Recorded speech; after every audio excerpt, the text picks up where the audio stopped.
Sword of Coming, episode 244. Untuk melihat video selengkapnya, sahabat bisa kunjungi playlist yang telah Sabta Novel sediakan. Yuk mari, kita berimajinasi bersama dan masuk ke alur ceritanya.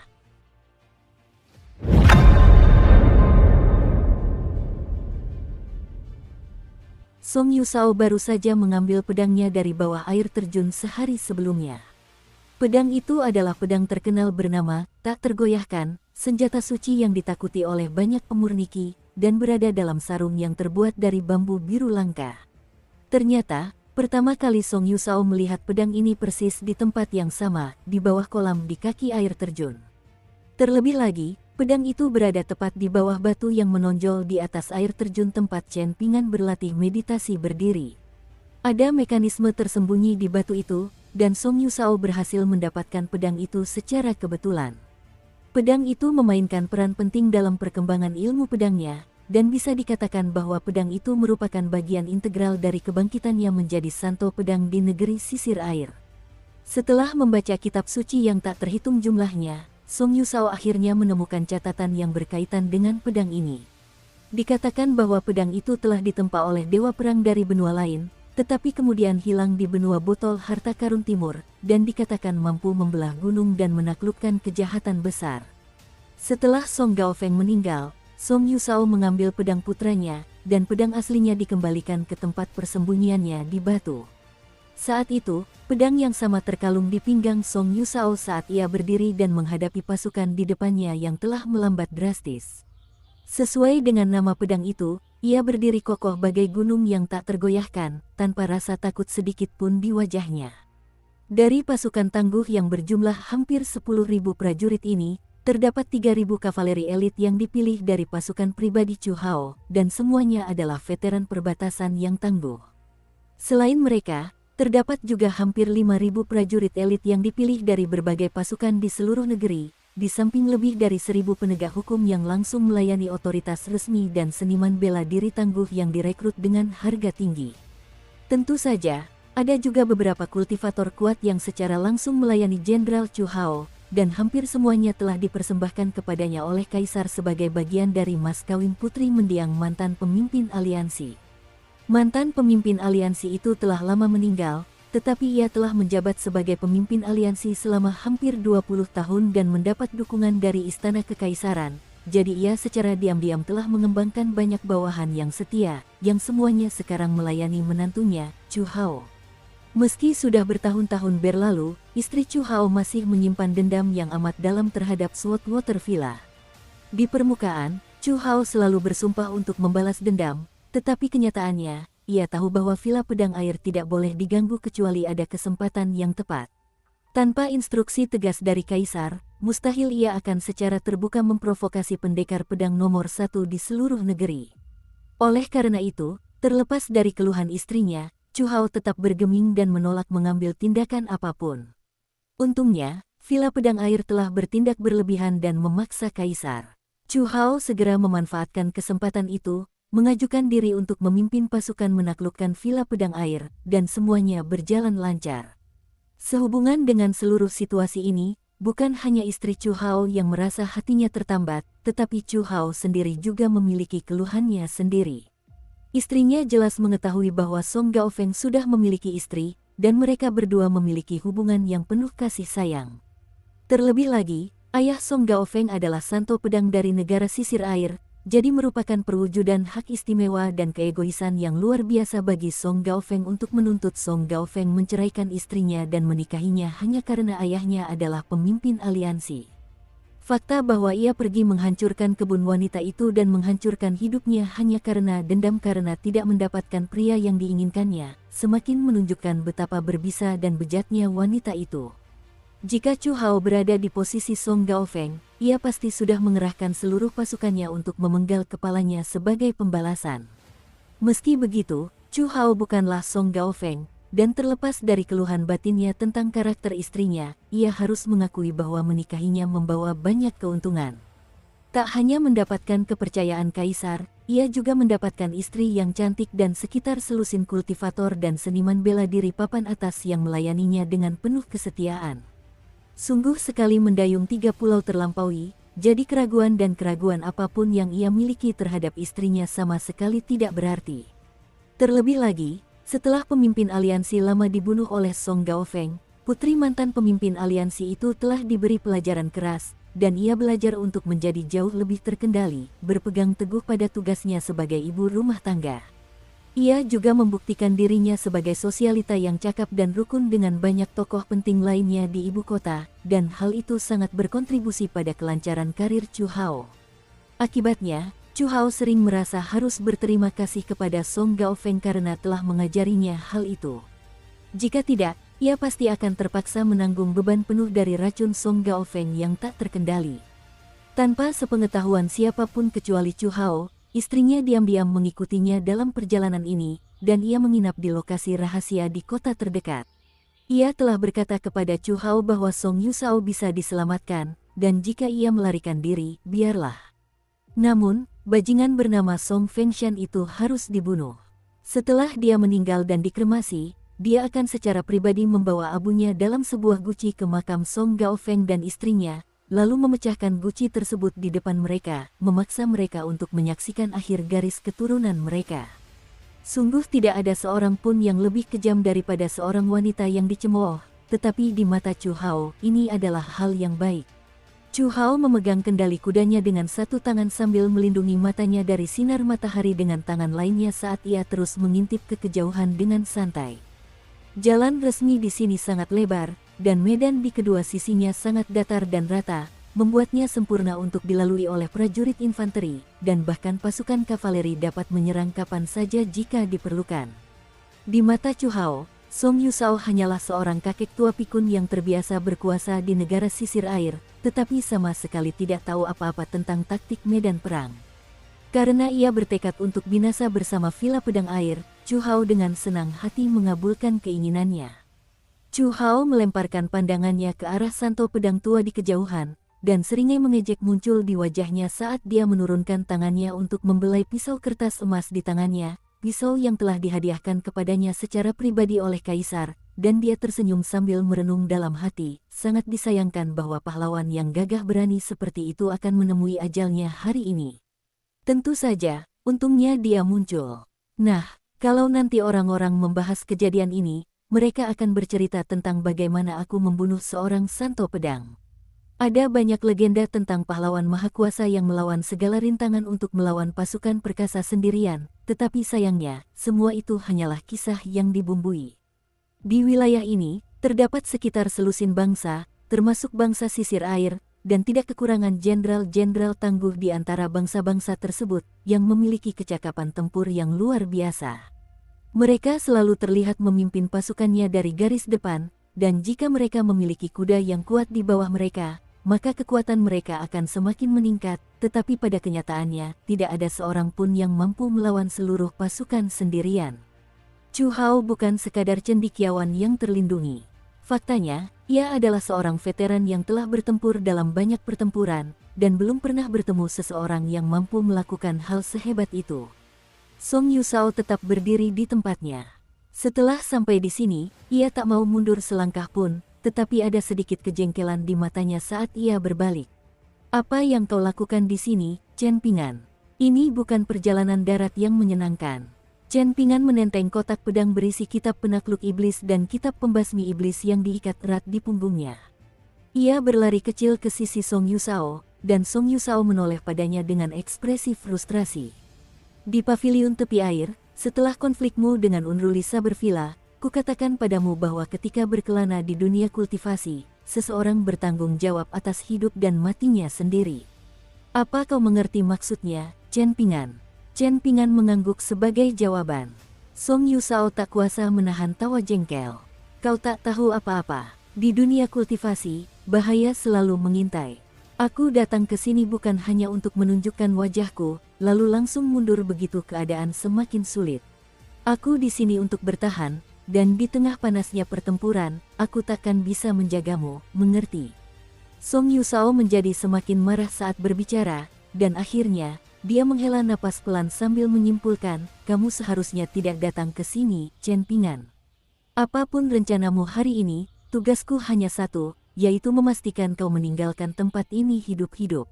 Itu saja. Aku tidak akan membunuh siapapun, kata Chen Pingan. Kemudian, ia memiringkan kepalanya sejenak dan mengoreksi dirinya sendiri. Setidaknya, aku akan berusaha untuk tidak membunuh siapapun. Song Yusao menarik napas dalam-dalam, berusaha sekuat tenaga menahan amarahnya sambil berkata, saat ini, kita akan menghadapi seluruh pasukan. Di tengah panasnya pertempuran, apa kau benar-benar berpikir kau bisa menghindari pembunuhan hanya karena kau bilang begitu? Apa kau pikir ini permainan anak-anak? Dalam suatu pasukan, ada ribuan pasukan berkuda yang dapat menyerbu dari segala arah dan prajurit infanteri yang tak terhitung jumlahnya untuk menghalangi jalan Anda, belum lagi ribuan pemanah yang membidik Anda, siap melepaskan tembakan panah kapan saja. Selain itu, ada sekitar selusin kultivator tangguh yang langsung berada di bawah komando Chu Hao, serta sekelompok pemanah ulung yang dapat menembak dengan kekuatan dan akurasi luar biasa, yang semuanya dianggap sebagai aset penting bagi istana kekaisaran ketika berhadapan dengan seniman bela diri ulung dan pemurni Qi. Bahkan untuk orang sepertiku, aku tidak akan bisa menghindari cedera parah jika aku terkena panah di bagian vital. Jika mereka benar-benar sekuat itu, apakah kau datang ke sini hanya untuk mempertaruhkan nyawamu? Tanya Chen Pingan. Aku akan mencoba mengejar jenderal mereka, Chu Hao, jelas Song Yusao. Aku akan menangkapnya sebelum mereka sempat menyerangku, dan begitu aku berhasil, pasukan ini akan kehilangan pemimpin. Setelah itu, aku akan memaksa Chu Hao untuk menyerahkan wanita itu. Kalau aku sendirian, peluang keberhasilanku sekitar 50%, tapi kalau kau buru-buru bertempur melawanku, begitu kita terkepung, kau hanya akan jadi beban bagiku. Dengarkan aku dan segera kembali ke villa, lalu ajak kedua temanmu dan pergilah sejauh mungkin dari tempat ini. Song Yusao mengangkat kepalanya untuk berjemur di bawah sinar matahari, dan saat itu adalah hari musim panas yang cerah dan terik, hari yang sempurna untuk melakukan perlawanan terakhir. Senyum tipis tersungging di wajahnya saat ia berbalik menghadap Chen Pingan sambil tersenyum dan berkata, aku menghargai kebaikanmu, Chen Pingan, tetapi terlepas dari apakah aku mati di sini hari ini atau apakah villa pedang air runtuh atau bertahan, aku dapat mengenang hidupku dan berkata bahwa aku tidak menyesal. Apa itu belum cukup? Kurasa itu sudah lebih dari cukup. Chen Pingan menepuk-nepuk labu anggur yang diikatkan di pinggangnya sambil tersenyum cerah. Aku tidak bermaksud menyombongkan diri, tapi saat aku berlari dengan kecepatan penuh, aku jelas lebih cepat daripada semua kuda itu. Lagi pula, aku punya beberapa kartu truf penyelamat, jadi kau tak perlu khawatir. Fokus saja mengalahkan Chu Hao, dan aku bisa mengurus diriku sendiri. Kalau aku tidak mampu, aku tidak akan muncul hari ini. Amarah Song Yusao akhirnya meluap lagi, dan ia harus menahan keinginan untuk memukul kepala Chen Pingan sambil berteriak, bodoh. Apa kau benar-benar mengira labu kecil sialan itu adalah labu pemeliharaan pedang? Sekalipun itu labu pemeliharaan pedang legendaris, apa gunanya bagimu, seorang seniman bela diri sejati? Chen Pingan membetulkan posisinya sehingga berdiri di belakang Song Yusao, menyembunyikan diri dari pasukan lawan, lalu menepuk labu pemeliharaan pedang yang diikatkan di pinggangnya sambil berkata, ada yang sedang mengawasimu. Pertama, kenapa kau tidak keluar dan membuktikan mereka salah? Song Yusao benar-benar terpaku di tempatnya. Apa-apaan dia? Nggak ada yang terjadi. Ekspresi agak canggung muncul di wajah Chen Pingan saat dia berseru, ke-15. Seberkas cahaya pedang hijau langsung melesat keluar dari labu pemelihara pedang bagaikan kilat. Pedang kecil yang ramping dan padat itu berkilau dan tembus cahaya, muncul di antara Chen Pingan dan Song Yusao, lalu mulai melesat perlahan dari satu sisi ke sisi lain, seolah-olah sedang meminta persetujuan dari tuannya. Pada titik ini, Chen Pingan sudah menyadari betul bahwa dari dua pedang di dalam labu pemeliharaan pedangnya, pedang ke-15 sangat lembut dan patuh, mengikuti setiap perintah Chen Pingan, dan pedang itu seperti hewan peliharaan yang manis dan penuh kasih sayang. Sedangkan pedang pertama, terkadang, Chen Pingan tidak yakin apakah ia adalah tuannya atau apakah pedang itu adalah tuannya. Ia menolak untuk mengindahkan panggilan Chen Pingan kecuali jika nyawanya terancam atau ada sesuatu yang menarik perhatiannya.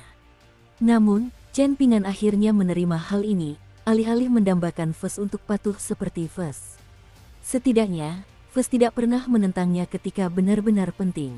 Kau bilang ini benar-benar labu pemeliharaan pedang? Seru Song Yusao dengan ekspresi terkejut. Chen Pingan hanya memberikan senyum lebar sebagai tanggapan. Namun, keterkejutan di wajah Song Yusao kemudian memudar. Ia kembali berekspresi serius, menepuk bahu Chen Pingan sambil berkata, "Masa depanmu sangat cerah, Chen Pingan. Jangan sia-siakan hidupmu di sini. Pergilah. Aku sudah sangat tersentuh kau mau menemaniku sejauh ini. Jalan di depanmu sangat mulus, dan kau diberkahi harta karun yang luar biasa, jadi kau harus lebih menghargai hidupmu. Keluar dari sini, dan jangan membuatku mengulanginya lagi. Kalau tidak, aku akan menghajarmu habis-habisan sebelum pasukan itu sempat menangkapmu, kau dengar aku." Namun, dalam hal kekeras-kepalaan, Song Yusao telah menemukan tandingannya, dan Chen Pingan menolak untuk mundur saat ia menyatakan dengan ekspresi serius, "Aku, Chen Pingan, berasal dari Gang Fas Tanah Liat, Kabupaten Lokas Yellow, Prefektur Mata Air Naga, Kekaisaran Li Agung, dan aku sedang dalam perjalanan untuk melihat apa yang ditawarkan dunia ini, jadi jangan coba-coba menghentikanku." "Kau benar-benar idiot," seru Song Yusao sambil tertawa terbahak-bahak. Chen Pingan melangkah maju sehingga dia berdiri tepat di samping Song Yusao, lalu berkata, "Juga, aku berutang makanan hotpot padamu." Meskipun Song Yusao menatap ke kejauhan, dia tetap khawatir pada Chen Pingan, dan bertanya, "Apakah kamu benar-benar bisa lolos jika keadaan berubah menjadi lebih buruk?" Chen Pingan mengangguk, "Aku tidak hanya dilindungi oleh labu pemelihara pedang dan pedang terbang, tapi juga membuat jimat gerakan 20 inci tadi malam. Jadi, kalau aku harus lari, aku jamin kecepatanku tak tertandingi, dan aku bahkan akan membuat diriku sendiri terkesan." Hal ini terdengar seperti candaan, tetapi saat Song Yusao menoleh untuk mengamati ekspresi Chen Pingan, ia mendapati bahwa anak itu benar-benar serius. Song Yusao merasa sangat tenang melihat hal ini, dan dia menggenggam gagang immovable-nya sambil berkata, "Baiklah, kalau begitu aku akan menunggumu mentraktirku hidangan hotpot itu. Kalau kita makan hotpot di restoran, bolehkah kita membawa wine sendiri?" tanya Chen Pingan tiba-tiba. Sekalipun dia mempunyai labu pemelihara pedang, sepasang pedang terbang, dan setumpuk jimat pergerakan inci, dia tetaplah orang kikir kecil yang sama seperti sebelumnya. "Tentu saja bisa. Siapa yang bisa menghentikanmu?" Song Yusao terkekeh, lalu bergegas maju sambil menghunus pedang dari sarungnya dan berseru, "Aku akan pergi duluan. Kau hanya perlu mengawasiku." Di satu sisi ada pasukan besar berjumlah 10.000 orang, sementara di sisi lain hanya ada 2 orang. Meskipun pertempuran ini tampak timpang, sebenarnya pasukanlah yang jauh lebih tegang dan gugup daripada kedua lawan mereka. Khususnya, beberapa prajurit yang lebih muda dan kurang berpengalaman sedikit gemetar karena ketegangan di udara. Menghadapi hanya 2 lawan, mereka hanya perlu membuat mereka kelelahan dan akhirnya mati. Strategi sebenarnya tidak diperlukan. Kavaleri akan memimpin serangan dan membentuk pengepungan, sementara para pemanah akan memberikan dukungan dari jauh, melepaskan tembakan panah untuk mencegah Song Yusao melarikan diri. Setelah itu, prajurit infanteri akan menyerbu ke tempat kejadian, dengan barisan prajurit paling depan membentuk barikade perisai, sedangkan prajurit infanteri di belakang mereka menyerang dengan tombak panjang melalui celah-celah di antara perisai. Selain busur standar yang digunakan para pemanah di ketentaraan, terdapat juga beberapa lusin busur dewa yang diambil dari brankas kekaisaran negara sisir air. Busur-busur dewa ini dibuat oleh para pengrajin mohis, dan selalu diberikan kepada para pemanah terbaik yang dimiliki ketentaraan. Ujung anak panah yang digunakan diukir dengan rune awan, sementara batangnya terbuat dari saripati besi, sementara bulunya terbuat dari bulu elang emas. Setiap anak panah sangat kokoh dan berat, sehingga terlalu sulit dipegang oleh pemanah biasa. Hanya seniman bela diri yang luar biasa yang memiliki kekuatan yang dibutuhkan untuk menarik busur ini sepenuhnya, dan anak panah yang ditembakkan dari busur ini jauh lebih cepat, lebih kuat, lebih akurat, dan melesat lebih jauh daripada anak panah yang ditembakkan dari busur biasa. Terakhir, 20 kultivator tangguh berkumpul di sekitar Chu Hao untuk membentuk pengepungan. Dengan semua rintangan yang menghalangi jalan Song Yusao, mencapai Chu Hao tidak akan lebih sulit daripada naik ke surga. Chu Hao tahu kemenangan sudah di genggamannya. 3.000 kavaleri elit dari pasukan pribadinya saja sudah lebih dari cukup untuk menghadapi Song Yusao, dan mereka adalah veteran yang tangguh, tak kenal takut, dan bersedia menghadapi musuh secara langsung. Namun, bukan berarti pasukan lainnya juga tak kenal takut. Sebagai seorang veteran berpengalaman, Chu Hao sangat menyadari hal ini. Oleh karena itu, untuk pertempuran khusus ini, setiap prajurit yang gugur akan menerima ratusan tael perak dari Istana Kekaisaran sebagai ganti rugi, dan semua anggota klan prajurit yang gugur juga akan dibebaskan dari wajib militer selama 1 dekade. Namun, siapapun yang berani melarikan diri atau meninggalkan pertempuran akan dieksekusi di tempat, dan klan mereka akan diusir dari negara Watercombing sepenuhnya. Dengan insentif yang begitu kuat untuk berpartisipasi dan hukuman yang sama besarnya bagi yang membelot, para prajurit tidak punya pilihan selain bersiap untuk bertempur sampai mati. Chu Hao sedang duduk di atas kudanya di bawah bendera yang megah, tampak sangat percaya diri dan yakin.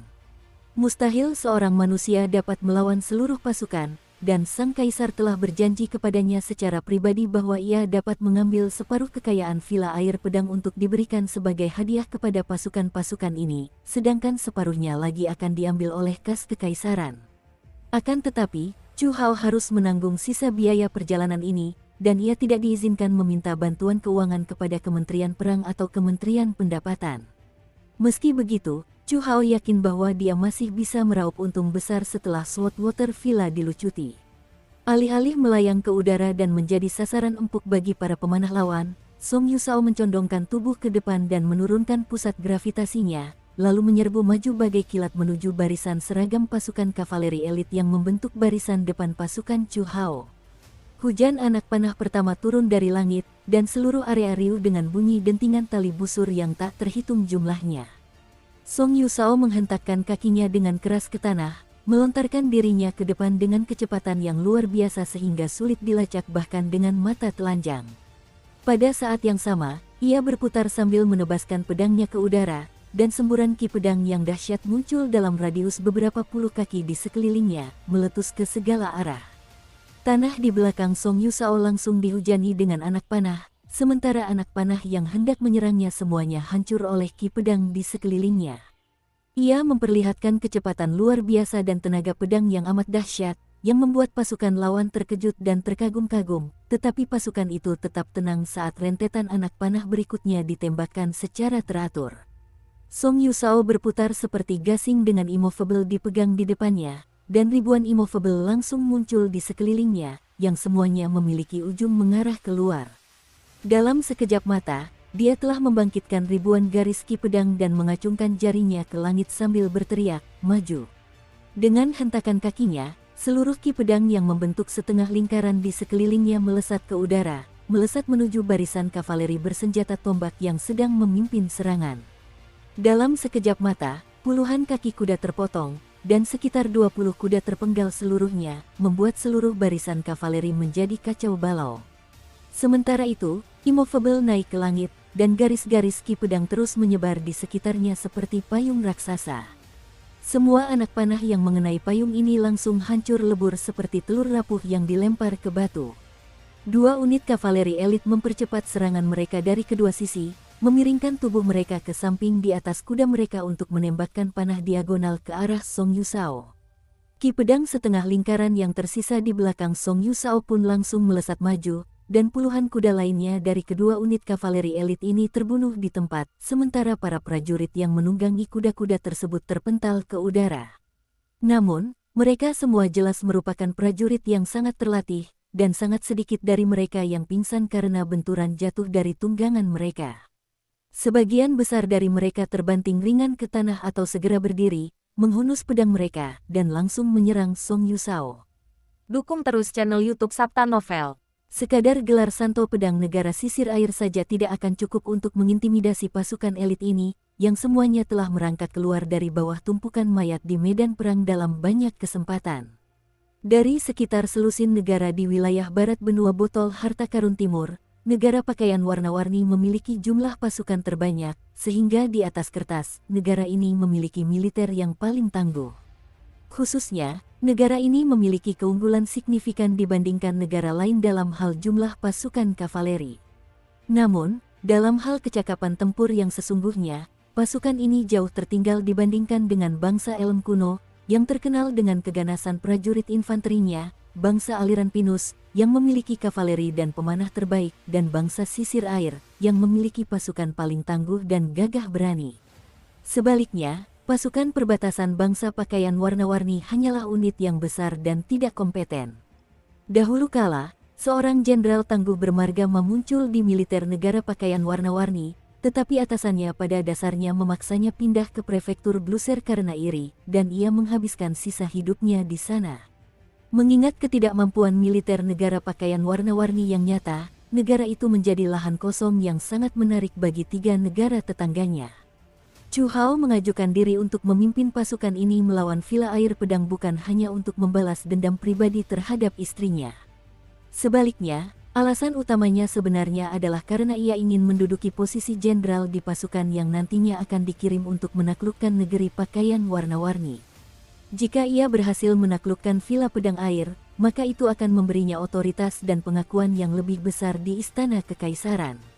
Jika tidak, bahkan jika kaisar ingin memilihnya untuk peran tersebut, ia pasti akan menghadapi perlawanan dari beberapa jenderal yang lebih berpengalaman dan lebih dihormati. Jika dia dapat membunuh Santo Pedang dan melenyapkan Villa Pedang Air, maka itu akan memberikan kontribusi yang signifikan untuk memajukan agendanya. Dikelilingi oleh pasukannya yang tangguh, Chu Hao benar-benar aman, dan dengan mengingat hal itu, ia tak kuasa menahan diri untuk berpikir, bahkan surga pun berpihak padaku. Bunuh sebanyak yang kau mau, Song Yusao. Mari kita lihat apa yang akan kau lakukan setelah kau benar-benar kelelahan. Sebentar lagi, aku akan memimpin pasukan perbatasan yang maha kuasa dengan lebih dari 100.000 pasukan dalam perjalanan ke utara, dan akulah yang akan meraih penghargaan tertinggi atas pemberantasan negeri pakaian warna-warni. Kalau saatnya tiba, kemungkinan besar aku bisa merebut salah satu dari 10 jenderal terbaik dekade ini yang diputuskan oleh Akademi Lakeview. Song Changjing dari Kekaisaran Li Agung hanyalah seorang barbar utara yang mencapai posisinya saat ini berkat ikatan kekaisarannya. Dalam hal ketajaman strategis dan kompetensi memimpin pasukan, dia tak ada apa-apanya dibandingkan denganku. Tanpa sadar Chu Hao mempererat genggamannya pada pemotong kertas emasnya saat senyum di wajahnya semakin lebar, dan dia sudah bisa membayangkan kebangkitannya yang sangat cepat. Sementara itu, Song Yusao telah berhasil menahan rentetan anak panah kedua yang ditembakkan oleh kavaleri Chu Hao, dan saat ini, ia sudah berada tak lebih dari 50 meter dari barisan kavaleri. Mengingat kecepatannya maju, kavaleri sudah menyerah untuk menembakkan lebih banyak anak panah ke arahnya, dan mereka telah mengadopsi formasi penghancur yang sangat familiar bagi mereka saat mereka menyerbu Song Yusao dengan kekuatan yang tak terhentikan. Tiba-tiba, firasat buruk muncul di hati Song Yusao, dan ia melompat beberapa meter ke samping sambil menerjang ke depan, memungkinkannya menghindari anak panah yang melesat ke arahnya dengan kecepatan luar biasa. Anak panah itu jauh lebih dahsyat daripada anak panah biasa yang ditembakkan kepadanya dalam rentetan tembakan kavaleri, dan 3 anak panah lagi ditembakkan kepadanya secara berurutan, tetapi ia selalu berhasil menghindarinya. Pada saat yang sama, dia mengacungkan jari telunjuk dan jari tengahnya ke atas, dan immovable pun jatuh dari langit atas perintahnya. Adapun para kavaleri bersenjatakan pedang yang terjatuh dari punggung kuda mereka yang tumbang, mereka siap mengorbankan nyawa mereka, tetapi tidak seorang pun dari mereka mampu mendaratkan satu pukulan pun pada Song Yusao, dan mereka semua merasa seolah-olah dia hanya meluncur melewati mereka dengan cara yang menyeramkan. Immovable terus menerjang maju bagai naga banjir yang menerjang sungai, memotong kaki beberapa kuda dalam sekejap mata. Pedang itu seolah bertekad membuka jalan bagi pemiliknya untuk maju dengan bebas, dan melesat maju dengan kekuatan yang tak terhentikan, menerjang lurus ke arah semua kuda yang ada di jalurnya. Jejak kuda dan kavaleri yang tumbang tertinggal di belakangnya. Segera setelah itu sesosok seperti hantu akan meluncur melalui kekacauan dengan cara yang anggun dan riang. Song Yusao menebas pasukan kavaleri elit yang menghalangi jalannya bagai sebilah pisau tajam, dan setelah berhasil menembus barisan kavaleri, ia berhadapan dengan tembok perisai yang menjulang tinggi yang dibentangkan di hadapannya dalam satu garis. Ujung tombak yang mencuat dari celah-celah perisai berkilauan mengancam, dan panjang tombak-tombak ini sekitar 1,5 kali tinggi pria dewasa. Kombinasi perisai dan tombak membentuk benteng yang tak tertembus, sekaligus mampu membalas dengan mematikan, dan tampaknya tak ada cara untuk melewatinya. Jika dia melompat tinggi ke langit untuk menyerang Chu Hao dari atas, maka dia pasti akan ditembak penuh lubang oleh barisan pemanah yang berdiri di balik dinding perisai dan tombak. Karena Song Yusao maju begitu cepat sebelumnya, para pemanah menjadi tidak berdaya, tetapi itu tentu saja tidak berarti mereka akan tetap tidak efektif selama sisa pertempuran. Khususnya, para pemanah yang memegang busur Dewa Mohis yang berharga pasti akan memainkan peran penting di masa depan. Song Yusao menarik napas segar dengan paksa, dan kinya langsung bergejolak hebat di sekujur tubuhnya. Tepat pada saat ini, beberapa kultivator terbaik dari negara sisir air yang telah bersumpah setia kepada istana kekaisaran melompat ke udara, menghantam kepala dan bahu para prajurit infanteri di depan mereka. Mereka bersembunyi di balik dinding perisai, jadi Song Yusao tidak dapat melihat mereka, dan mereka menerkam pada saat Song Yusao kehabisan napas untuk melancarkan gerakan, menyerangnya dengan senjata-senjata yang tangguh. Alih-alih mundur dalam menghadapi musuh besar ini, Song Yusao melompat maju tanpa ragu-ragu, mengayunkan pedang panjangnya secara horizontal di udara. Meskipun mereka memiliki waktu yang tepat untuk memanfaatkan Song Yusao yang berhenti untuk menarik napas dan mengisi kembali kinya, mereka belum pernah menghadapi pendekar pedang tingkat 6 dalam pertempuran sebelumnya, dan mereka gagal mengantisipasi seberapa cepat pendekar pedang kaliber ini mampu mengisi kembali udara di paru-parunya. Catatan, terjemahan aslinya kurang lebih seperti bertukar napas. Ini merujuk pada fakta bahwa jeda singkat antara mengembuskan dan menarik napas merupakan momen alami kelemahan, dan mustahil untuk memobilisasi otot sepenuhnya selama menghirup napas karena inti tubuh harus setidaknya sebagian rileks agar diafragma dapat turun. Konsep ini bahkan lebih penting dalam seni bela diri internal, untuk menarik dan mengedarkan ki dengan baik, pernapasan perut yang dalam mutlak diperlukan.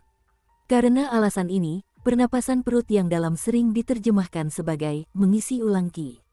Namun, manusia normal membutuhkan waktu sekitar 2 detik, dan banyak hal dapat terjadi dalam pertarungan dalam 2 detik. Kita lanjut ke akur ceritanya. Dalam sekejap mata, 3 Grandmaster kecil tingkat keempat terpotong menjadi 2 oleh datangnya rentetan ki pedang berbentuk bulan sabit.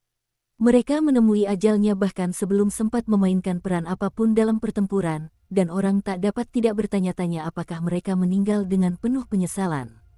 Setelah membantai para Grandmaster kecil ini, Song Yusao menebas ke bawah tanpa henti. 4 atau 5 prajurit infanteri berbaju zirah di depannya, serta beberapa prajurit di belakang mereka, langsung terkoyak oleh rentetan ki pedang yang dahsyat, beserta baju zirah dan senjata mereka. Darah dan sisa-sisa yang berserakan langsung berceceran di baju zirah prajurit infanteri di dekatnya, tetapi unit ini sangat terlatih dan berpengalaman. Lebih banyak prajurit infanteri langsung menyerbu dari belakang untuk mengisi lubang yang baru saja ditembus Song Yusao ke dalam barisan mereka, sementara prajurit infanteri lainnya di kedua sisi lubang juga mendekat untuk mengisi celah tersebut. Mereka yang tidak takut mati tidak dijamin akan bertahan hidup di medan perang, tetapi mereka yang takut mati seringkali mendapati diri mereka menderita nasib yang mereka coba hindari dengan panik. Dalam sekejap, lubang di formasi prajurit infanteri itu terisi. Song Yusao dapat melihat sekilas betapa dalamnya formasi itu, dan ia tak kuasa menahan desahan dalam hati. Namun, semangat juangnya tak goyah sedikit pun saat ia melompat ke udara dan kembali menebaskan pedangnya ke udara, memotong beberapa baris tombak di barisan depan formasi lawan.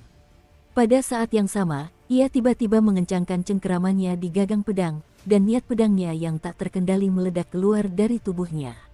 Seolah-olah ia sedang memegang bulan purnama yang bersinar dengan cahaya menyilaukan, mengancam akan mencuri perhatian dari matahari di atas sana.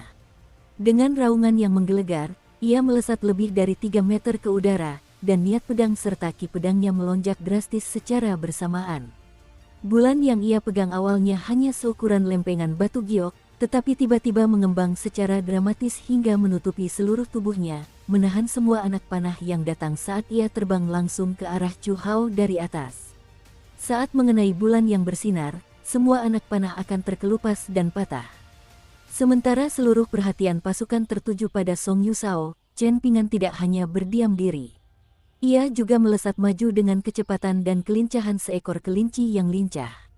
Pasukan kavaleri Chu Hao tentu saja tidak akan berbalik, hal itu hanya akan mengganggu formasi pasukan infanteri. Mereka tetap di tempat, dan Chen Pingan terpaksa menanggung beban penuh amarah mereka. Meskipun hampir dapat diduga bahwa Santo Pedang Maha Kuasa dari negara sisir air akan mampu menembus barisan mereka, tidak seorang pun dapat mengantisipasi bahwa bocah muda tak dikenal ini juga akan sangat sulit dihadapi. Ia luar biasa cepat, mampu menempuh jarak 10 meter dengan setiap langkahnya, dan ia juga luar biasa lincah, berhasil menghindari rentetan anak panah beserta 4 atau 5 anak panah Mohis yang ditembakkan ke arahnya dari sudut yang sangat tajam. Adapun anak panah yang tak mampu ia hindari, ia cukup menepisnya dengan tangannya.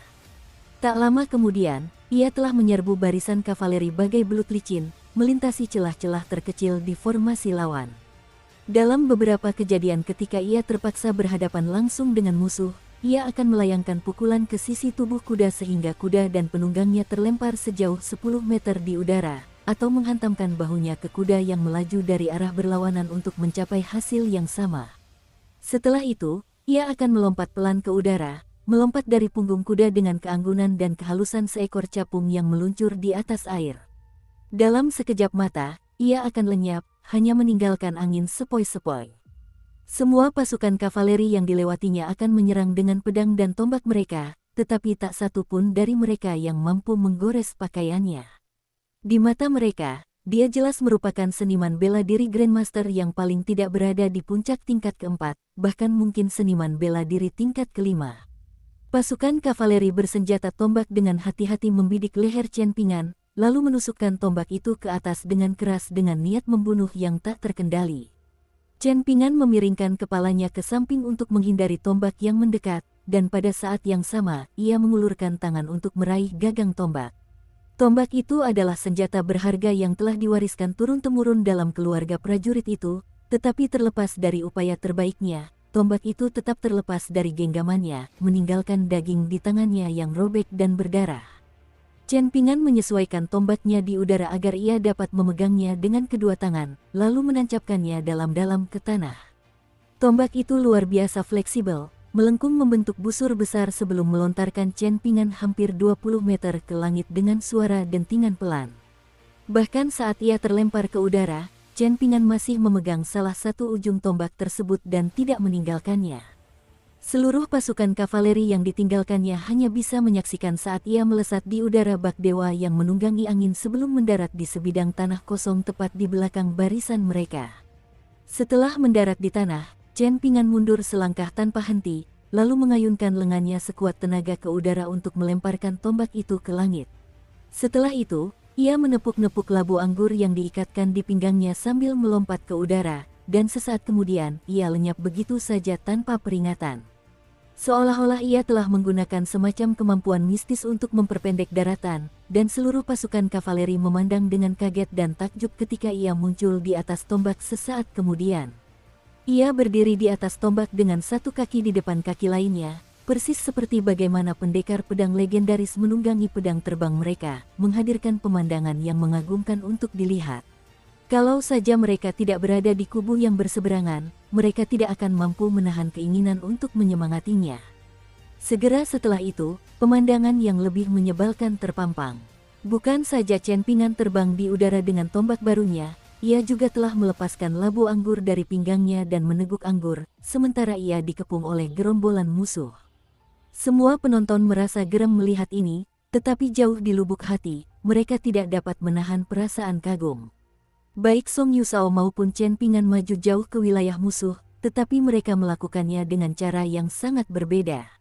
Yang pertama mengiris barisan musuh dengan ki pedangnya yang tak tertandingi, menebas musuh dengan setiap tebasan pedangnya, sedangkan Chen Pingan belum membunuh satu orang pun sejauh ini. Yang dilakukannya hanyalah mengikuti Song Yusao bagaikan bayangan, dan dia melenggang masuk ke perkemahan musuh dengan santainya seolah-olah dia sedang berjalan-jalan di taman. Karena kecepatan tombak yang luar biasa dan sifat kejadian yang tak terduga ini, para pemanah musuh sempat terpaku di tempat.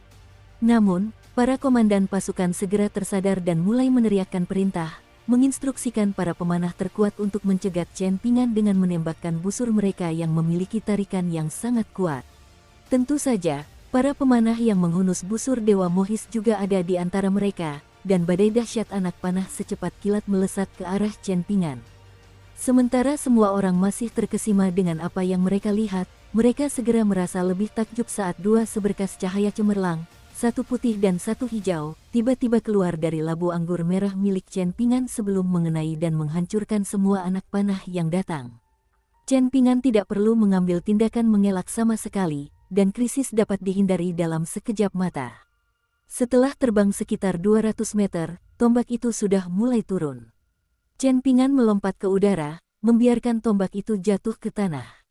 Ia melakukannya tepat waktu untuk menghindari serangan pendekar pedang papan atas dari negeri sisir air, dan pendekar pedang itu mendarat di tanah sebelum berbalik menatap Chen Ping'an dengan ekspresi frustrasi dan marah di wajahnya.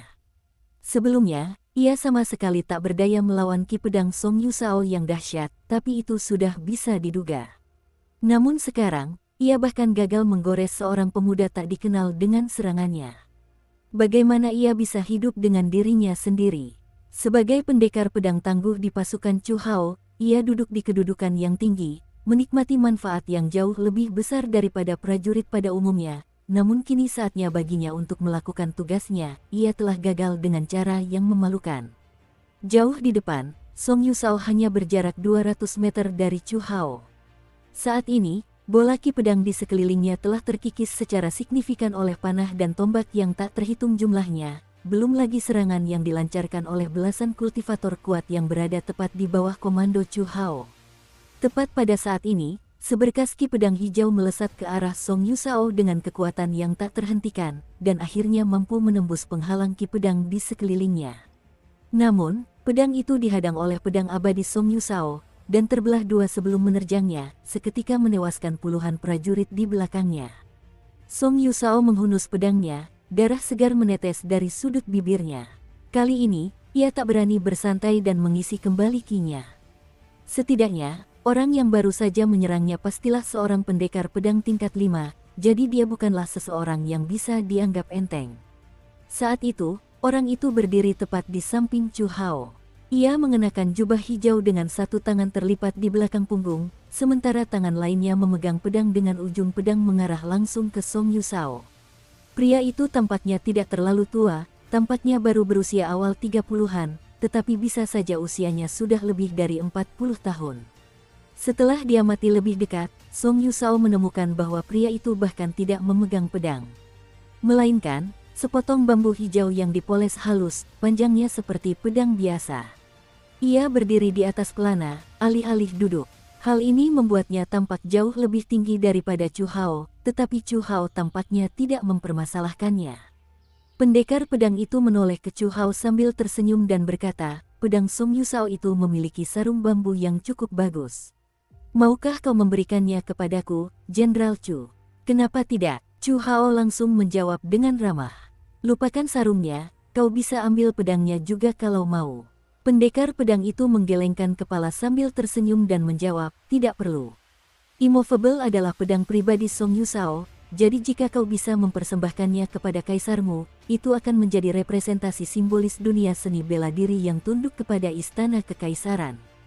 Ekspresi tercerahkan muncul di wajah Chu Hao, dan ia langsung tertawa terbahak-bahak. Kau sungguh perhatian, Dewa Pedang Bambu Hijau.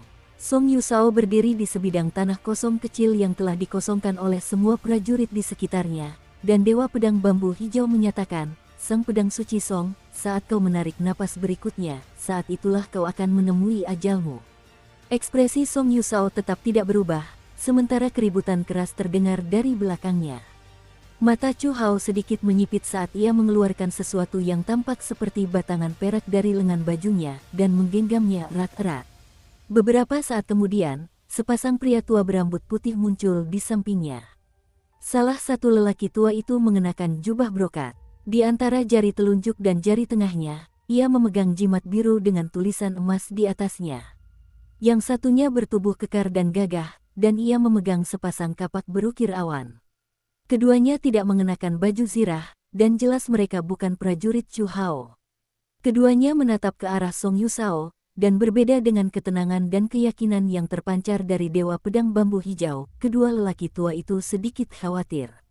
Mereka berdua adalah pemurni ki tangguh yang juga merupakan tetua tamu dari klan kekaisaran negara sisir air, dan mereka menyadari betapa menakutkannya seorang pendekar pedang tingkat 6, terutama ketika pendekar pedang yang dimaksud siap mengorbankan nyawanya untuk melakukan perlawanan terakhir. Aku butuh salah satu dari kalian untuk membantu Dewa Pedang Bambu Hijau membunuh Song Yusao secepat mungkin, sementara yang satu lagi menjaga anak itu, perintah Chu Hao. Pria kekar bersenjata kapak itu melangkah ke arah Song Yusao dengan senyum dingin di wajahnya saat dia berseru, "Aku akan memaksa bajingan tua itu bernapas dan mengisi kembali ki-nya." Sementara itu, senyum masam tersungging di wajah lelaki tua berjubah brokat itu saat ia dengan lembut melemparkan jimat kertas biru yang telah ia simpan selama bertahun-tahun. Meskipun enggan berpisah dengan jimat itu, ia tak punya pilihan selain melakukannya di hadapan musuh yang begitu tangguh. Setelah melayang ke udara, jimat itu lenyap dalam sekejap mata. Tak lama kemudian, semburan cahaya keemasan memancar dari udara tipis sekitar 150 meter jauhnya, dan seorang prajurit raksasa berbalut baju zirah emas mendarat di tanah dengan suara dentuman keras. Tinggi prajurit itu lebih dari 7 meter, menjulang di atas prajurit-prajurit infanteri di sekitarnya, dan ia memegang tombak raksasa. Tak ada tubuh yang terbungkus dalam baju zirah emas itu, hanya kilatan cahaya perak yang bergerak tanpa henti. Chen Pingan terus maju menyerang, dan tampak seolah-olah ia berlari di udara, tetapi kenyataannya, ia menggunakan pertama dan ke-15 sebagai batu loncatan untuk membuka jalan ke depan. Chen Pingan jelas-jelas adalah orang yang sangat dogmatis dan keras kepala, tetapi dia sebenarnya telah banyak berubah sejak dia mulai menjelajahi dunia sendirian. Prajurit berbaju zirah emas itu memegang tombak besarnya di satu tangan, dan mengamati Chen Pingan dengan saksama, bersiap untuk menyerang begitu Chen Pingan berada dalam jangkauannya, tetapi Chen Pingan tetap tidak terpengaruh sama sekali. Di prefektur Bluser, Taois Chong Miao telah memanggil sepasang prajurit berbaju zirah tembaga untuk melindungi dirinya dalam pertempuran. Jika Chen Pingan ingat dengan benar, bahkan prajurit jimat berbaju zirah tembaga terbaik pun hanya sebanding kekuatannya dengan seniman bela diri tingkat 3. Menurut perkiraan Chen Pingan, prajurit berbaju zirah emas ini setidaknya setara dengan seniman bela diri tingkat 4, bahkan mungkin tingkat 5. Tentu saja, ini tidak mungkin cukup untuk membuatnya mundur. Bahkan saat pertama kali berlatih teknik tinju, ia sudah memiliki keberanian untuk melawan kera penggerak gunung dari Gunung Sun Skok sendirian, jadi boneka yang dimuliakan ini tentu saja tidak akan membuatnya takut. Dengan gerakan yang hampir sepenuhnya naluriah, Chen Pingan mengulurkan tangan untuk meraih gagang pedang kayu belalangnya. Pada saat yang sama, ia menginstruksikan dalam hati, pertama, ke-15, bantu senior Song menangani mereka berdua. Aku akan menangani ini sendiri. Pada jarak tidak lebih dari 20 meter dari prajurit berbaju besi emas, dua pedang terbang di bawah kaki Chen Pingan melesat menjauh, satu ke kiri dan satu ke kanan, terbang melewati prajurit berbaju besi emas yang kini tengah menyerang tuannya. Chen Pingan melompat ke udara dengan tangannya tetap menggenggam gagang pedang kayu belalangnya, dan berteriak, "Kau akan baik-baik saja, senior Song. Aku akan memastikannya. Bernapaslah kapanpun kau siap." Pria tua kekar itu menyerbu ke arah Song Yusao dengan kapak terangkat, sementara Dewa Pedang Bambu Hijau menunggu untuk menerkam, tetapi ada senyum percaya diri di wajah Song Yusao, dan dia menaruh kepercayaan penuhnya pada Chen Pingan saat dia menarik napas dalam-dalam. Sang Dewa Pedang Bambu Hijau segera memanfaatkan kesempatan itu untuk menyerang dengan pedangnya. Sementara itu, Chen Pingan terus terbang di udara sambil bergumam pada dirinya sendiri dengan suara yang hanya dapat didengarnya sendiri, dan dia mendapati dirinya dalam keadaan mendalam yang belum pernah terjadi sebelumnya di mana pikirannya benar-benar kosong, dan hatinya terfokus sepenuhnya pada pedangnya. Kembali di kuil kuno, Tuan Qi berhasil mengiris formasi cahaya emas milik iblis besar berjubah merah muda itu dengan mudah hanya dengan satu tebasan pedang kayu belalang. Karena ia masih belum siap untuk meniru serangan pedang itu, ia memutuskan untuk melakukannya secara perlahan, seperti yang ia lakukan dalam latihan teknik tinjunya. Suatu hari nanti, ia pasti akan melancarkan pukulannya yang kesekian kalinya, dan semuanya akan berjalan sebagaimana mestinya. Yang menjadi fokusnya hanyalah menggerakkan pedangnya, dan ia bertekad untuk menembus apapun yang ada di jalannya, entah itu gunung atau sungai.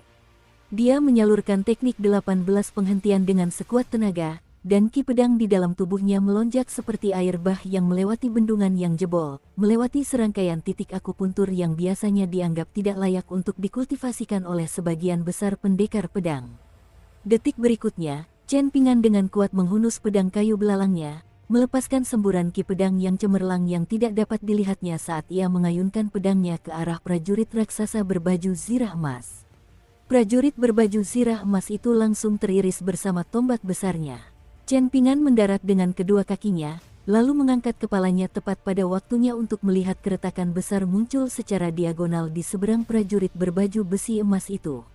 Cahaya perak menyilaukan keluar dari celah saat baju besi emas prajurit itu hancur berkeping-keping, jatuh ke tanah dalam keadaan berserakan. Lutut Chen Pingan masih sedikit tertekuk, dan dia berkeringat deras dengan ekspresi agak linglung di wajahnya, tetapi dia segera tersadar kembali saat dia berdiri tegak lagi dengan pedang kayu belalang yang dipegang erat di tangannya.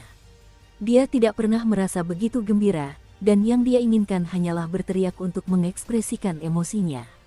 Menghadapi pasukan yang tangguh itu, dia mengangkat pedang kayu belalangnya sambil berseru sekuat tenaga, "Akulah Chen Pingan dari Kekaisaran Li Agung."